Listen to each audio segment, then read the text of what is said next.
Olá a todos, sejam muito bem-vindos ao segundo episódio de Na Cena do Crime. Para quem não me conhece, eu sou a Mariana Esteves, tenho este canal há pouquíssimo tempo. Eu fiz o meu primeiro vídeo sobre esta série na semana passada, está aí nos cards caso queiram ver, depois de verem este, claro. A repercussão foi boa, então eu fiquei muito motivada para continuar a fazer os casos. Vou continuar com os casos, caso a repercussão continue a ser boa. Eu hoje venho aqui contar-vos uma história que aconteceu aqui no Algarve em 2004, mais precisamente em Figueira. Bem, sem mais delongas, vamos lá para o vídeo.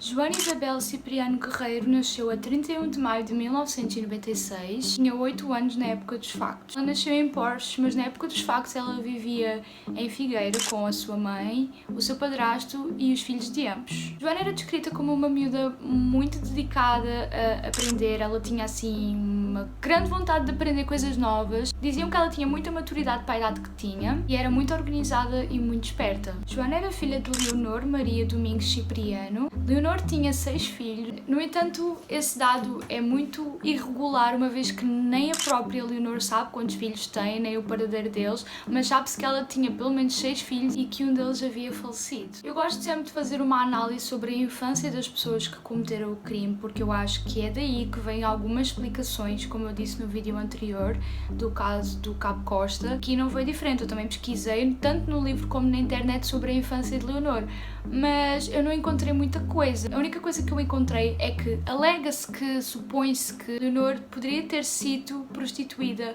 pela mãe quando era pequena. O que temos a certeza é que ela tinha um irmão chamado João Cipriano, que também é protagonista desta história macabra. Como já disse anteriormente, Joana morava com a sua mãe Leonor, o seu padrasto, Leandro, e também com os filhos de ambos. As condições em que eles viviam eram bastante precárias, a falta de higiene era muito notória e, para além disso, é dito que Leonor era uma mãe que deixava assim um bocado a desejar. Muitas das vezes ela demonstrava uma indiferença por Joana. Só para terem assim uma pequenina noção, eu vou-vos contar um dos episódios que aconteceram que demonstram que Leonor era uma mãe que deixava assim um bocado a desejar. É contado por uma professora e por uma vizinha que uma vez Joana ficou com pneumonia e que só foi notado por essa professora que Joana tinha pneumonia. E quem cuidou de Joana, a levou ao hospital e ficou com ela alguns dias, foi essa tal vizinha. Foi chamada à Comissão da Proteção de Menores algumas vezes por denúncia anónima para averiguar o caso. Eles foram visitar a casa e eles viram que muita coisa não estava bem, eles viram as condições precárias, eles viram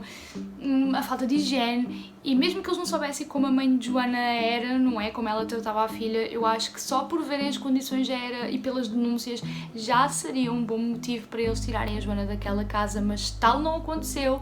Eles viram tudo e disseram que Joana vivia só na extrema pobreza, mas nada de grave, nada de grave. Para juntar a esta indiferença da mãe às condições precárias, também tínhamos a indiferença do pai verdadeiro de Joana. O pai de Joana conta que ele não sabia sequer onde é que Joana morava, uma vez que Leonor tinha por hábito mudar de residência sem o avisar. Ele disse que uma vez foi lá a Porches, foi lá visitar a filha e ela não estava lá, e percebeu depois que Leonor se tinha mudado para Figueira. Quando a filha desapareceu, a única coisa que ele disse foi que estava surpreendido.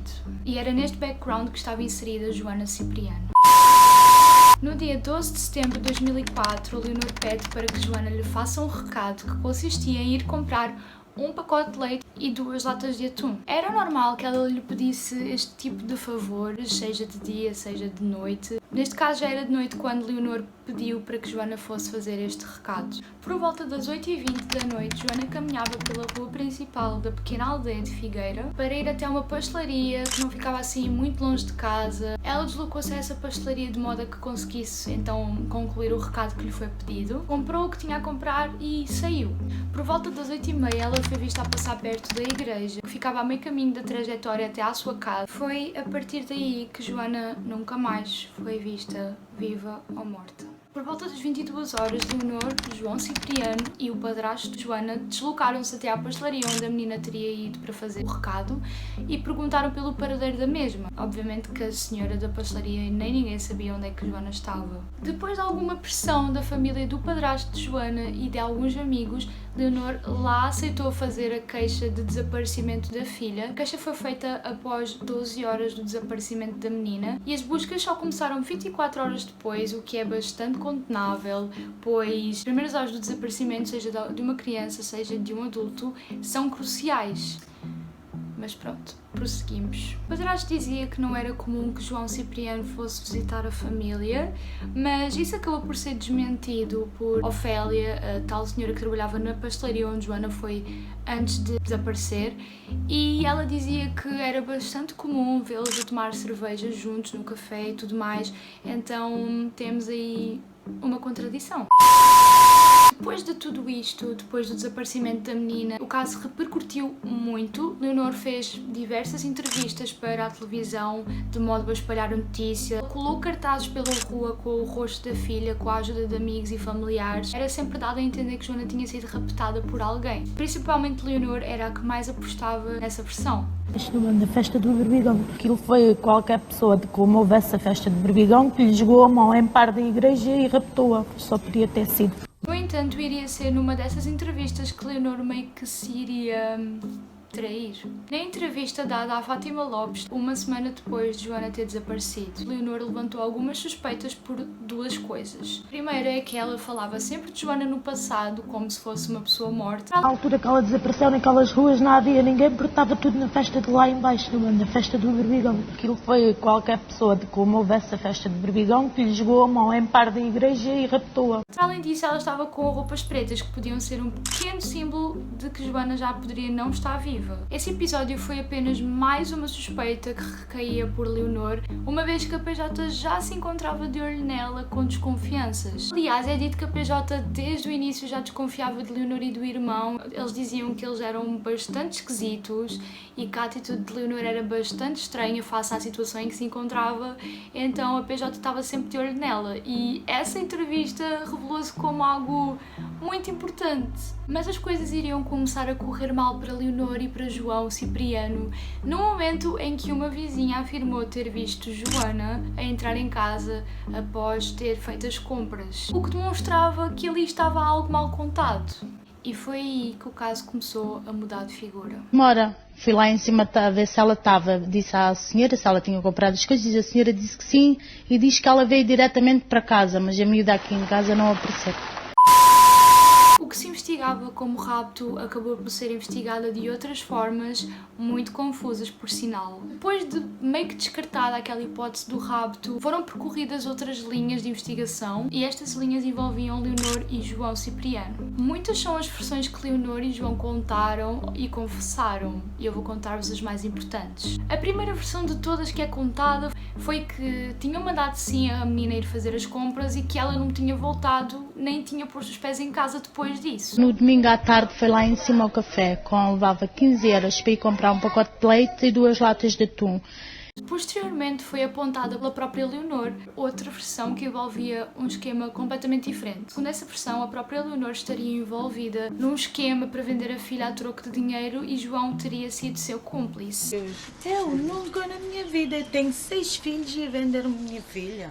Posteriormente, Leonor contou outra versão que também estava interligada com esta versão da venda da menina, mas desta vez tinha outros detalhes. Segundo esta história, Leonor teria sim feito esse acordo junto com João, mas algo teria corrido muito mal. João teria ido levar a menina para ser vendida a tal família estrangeira, mas supostamente a família não teria o dinheiro para pagar pela venda da menina. Isso fez com que Joana percebesse todo o esquema que estava ali a acontecer e Joana acabou por ameaçar que iria contar todo aquele esquema e por isso João assassinou-a. João acabou por espancar a menina e acabou por matá-la na sequência desse espancamento. Foram 8 páginas entregues pelo advogado Leonor que contavam esta versão detalhe por detalhe. O advogado queria que fosse aberto um inquérito de modo a apurar a veracidade desta versão. Queria que fosse procurada a família que teria sido feito esse tal negócio que não correra bem, mas a verdade é que de nada servia abrir um novo inquérito, uma vez que nessa altura Leonor e João já tinham sido condenados, então não se poderia fazer muito. Até agora nós temos 2 versões, mas agora entram mais 2 versões. A terceira versão conta que Leonor teria pedido a Joana para fazer as tais compras com a pretensão de ficar a sós com João Cipriano, de modo a que eles conseguissem ter atos sexuais sem que Joana visse algo, mas a verdade é que a menina teria chegado antes do tempo que eles previam e teria apanhado os dois em relações sexuais incestuosas. Na sequência disso, eles teriam-na matado. A quarta versão foi contada por João Cipriano na recriação que fizeram do crime. A PJ fez uma recriação do crime com a ajuda e a participação de João Cipriano, isto em outubro de 2004. Nesta versão, Joana tinha voltado a casa depois de fazer o tal recado, mas que teria perdido o troco dessa mesma compra. Na sequência disso, Leonor ficou extremamente furiosa com a menina e pediu para que João Cipriano batesse na Joana de modo a castigá-la. Então perguntou onde é que estão as compras? As compras, o saco? E depois a perguntou, está aqui as compras e o dinheiro para mim. Dá uma chapada na cara dela. João teria então dado uma estalada à menina, depois Leonor também lhe bateu e foi numa dessas chapadas que Joana bateu com a cabeça na parede e faleceu de imediato. Já peguei duas chapadas e ela bateu. Sim. Depois caí no chão. Ele correu, caí no chão. Sim. Depois teriam escondido o corpo dentro de um saco e levado para um terreno baldio perto de casa. Alegadamente, depois disso, teriam chegado a casa, teriam limpado toda a cena para que não ficassem vestígios. Depois disso, João teria ido beber uma cerveja. No final, decidiram então esquartejar a menina e esconder numa arca e mais tarde teriam dado a menina de comer aos porcos. João acrescentou ainda que queria pedir socorro quando reparou que Joana estava morta depois de bater com a cabeça na parede, mas que Leonor não deixou. Lembrando que isto foi o que João confessou e nenhuma destas teorias foi provada como 100% verídica. A verdade é que foram encontrados vestígios de sangue num balde e numa esfregona e na arca frigorífica, o que bate um pouco certo com a última versão contada por João Cipriano. No entanto, nunca se conseguiu provar se esse sangue era então de Joana, apenas se sabe que o sangue era humano. Sobre o facto de Joana ter sido dada de comer aos porcos também se mantém como uma incógnita, nunca foi provado, apesar de alguns testes terem sido feitos, mas nunca conseguiram provar nada. Estas são então as versões e as teorias mais importantes e mais conhecidas deste caso. A morte de Joana nunca foi dada como 100% provada, apesar dela ter sido dada como morta em tribunal. Seja como for, a justiça ligou, sem dúvida, João e Leonor ao caso. A acusação também alegou que João Cipriano e Leonor teriam morto a menina por ela ter encontrado os dois em atos sexuais incestuosos. O tribunal deu como provado que Joana havia sido, sim, brutalmente agredida, tanto pela mãe como pelo tio, após ter voltado a casa depois de fazer o recado. O tribunal também reconhece que Leonor e João agiram com plena consciência das consequências dos seus atos ao espancarem Joana. Acabou que em 2005, Leonor e João Cipriano foram acusados e condenados por homicídio qualificado e ocultação de cadáver. Leonor teria sido condenada a 20 anos e 4 meses de prisão e João Cipriano a 19 anos e 2 meses de prisão. Em 2008, a pena de ambos foi reduzida a 16 anos e 8 meses de prisão. Porém, a pena de Leonor iria sofrer uma pequena alteração uns tempos depois, por um motivo que eu vou contar a seguir. Quando estava presa preventivamente no estabelecimento prisional de Odmira, Leonor acusou alguns PJs de a terem espancado e violentado nos interrogatórios em 2004. Devido a essa situação, alguns PJs acabaram por ser acusados, mas Leonor nunca soube dizer ao certo quem é que a tinha agredido. António Nunes Cardoso, que foi condenado, terá escrito um relatório que alegava que Leonor teria-se mandado das escadas das instalações da PJ, o que justificava os ferimentos que ela tinha. O Tribunal de Faro provou as agressões feitas a Leonor, mas nunca conseguiu dizer ao certo quem é que tinha agredido. Em abril de 2013, Leonor teve então a sua pena aumentada mais 7 meses por declarações contraditórias. João Cipriano também acusou a polícia de terem recorrido à tortura para que ele confessasse os crimes e fizesse a tal reconstituição que eu falei há pouco. João afirma que eles teriam dito tudo o que queriam que ele dissesse na reconstituição e foi por isso que ele afirmou tudo aquilo que tinha afirmado na reconstituição. A judiciária é que me foi buscarem nesse dia. Trouxeram-me a Portimão a dizer que eu é que tinha feito mal, eu tinha morto a minha sobrinha, tinha cortado os pecados, tinha jogado para os porcos, levar porrada, sempre a levar porrada nos gabinetes. Depois, nos dias a seguir, começaram a levar para os sítios. Eu a indicar que era aqui, ali, além. Também se não andasse a dizer que era aqui, ali, além, estavam sempre na judiciária, sempre a levar porrada.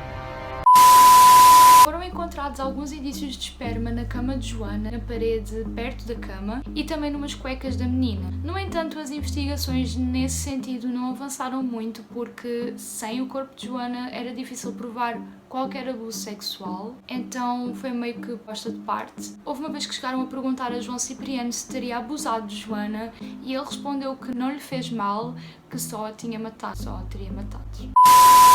A 7 de fevereiro de 2019, Leonor saiu então na liberdade e deu uma entrevista à TVI onde alegava a sua inocência. Entrei nesta cadeia sem fazer mal à minha filha e vou dizer sempre até o resto da minha vida, onde quer que ela esteja, quem o levou, quem lhe fez mal, por favor devolva-me. A Judiciária e o Tribunal dizem que as compras que ela foi fazer a seu pedido estavam em casa e que, portanto, que isso comprova que ela, de facto, regressou a casa e foi também encontrado sangue numa arca frigorífica. Não, isso é mentira, não regressou, não. Isso é mentira. No dia 11 de março de 2019 foi a vez de João sair em liberdade e também alegou a sua inocência e disse que iria procurar pela sobrinha. Não toquei na minha sobrinha como deve, disse que ela que está viva e vou fazer tudo para ela aparecer. Falando então na perspectiva ligada à psicologia, é possível compreender que Leonor e João, de normal, tinham pouco. As perícias efetuadas a ambos a níveis psicológicos revelam alguns traços que são bastante cruciais nesta história toda. No caso de João foi demonstrado que ele tinha desprezo pela vida humana, tinha uma frieza afetiva, tendências psicopáticas, dificuldade em controlar os impulsos e falta de remorsos. Já as perícias efetuadas a Leonor demonstravam traços de narcisismo, imaturidade, manipulação, sinais antissociais e de psicopatia, falta de remorsos, agressividade e dificuldade em expressar alguns sentimentos, em especial a frustração. Este caso é muito confuso. Nada fazia sentido neste caso e nestas investigações. Cada um dizia a sua coisa. Uns diziam que a Joana tinha sido vendida, outros diziam que a Joana tinha sido dada de comer aos porcos. As versões estavam constantemente a mudar. A verdade é que ela foi sim declarada morta pelo tribunal, como eu já disse anteriormente, e eles foram condenados e já estão cá fora, saíram no ano passado. Então é assim que a história se desfecha, por enquanto. Esta história é muito triste e eu sinceramente acho que poderia ter sido evitada se algumas coisas não tivessem falhado, como por exemplo a Comissão da Proteção de Menores. Se eles tivessem tido mais afinco neste caso, eles perceberiam que Joana não vivia de todo numa condição saudável naquela família e que estaria muito melhor longe daquele quadro.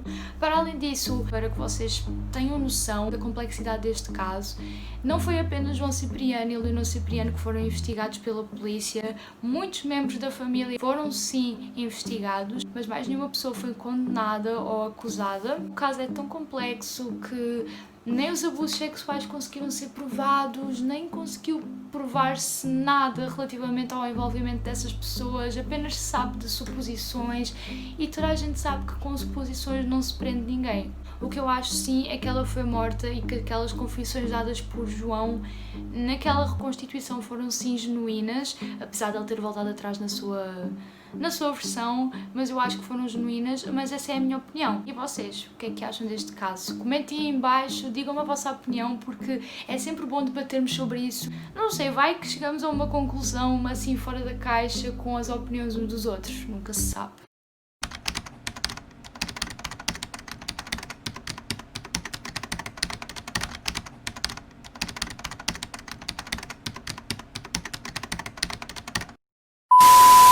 Assim chegamos ao fim do segundo episódio de Na Cena do Crime. Eu espero que tenham gostado do caso, apesar de ser bastante angustiante. O caso era muito grande e tinha muitos pormenores. Eu tentei ser o máximo objetiva para que vocês compreendessem e tentei não meter aqui coisas que fossem desnecessárias. Eu coloquei aqui o que eu achava mais necessário. Se vocês gostaram, não se esqueçam de deixar o like e de subscrever para me dar mais força para continuar a fazer os casos. E por enquanto é só. Até mais!